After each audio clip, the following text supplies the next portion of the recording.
How to use private window in Brave browser. Hey everyone, welcome back to my channel. In today's tutorial, I show you how to use the private window feature in Brave browser.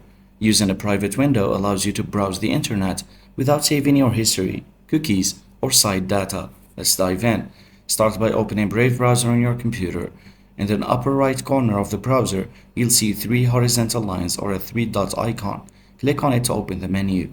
From the drop-down menu, select New Private Window. Alternatively, you can use the keyboard shortcut Ctrl plus Shift plus N.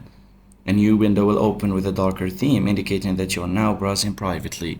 You'll also see a message at the top explaining the benefits of using a private window. You can now browse the internet without leaving a trace on your device. Your browsing history, cookies, and site data won't be saved. And there you have it. You've successfully learned how to use the private window feature in Brave browser. Thanks for watching, and don't forget to subscribe.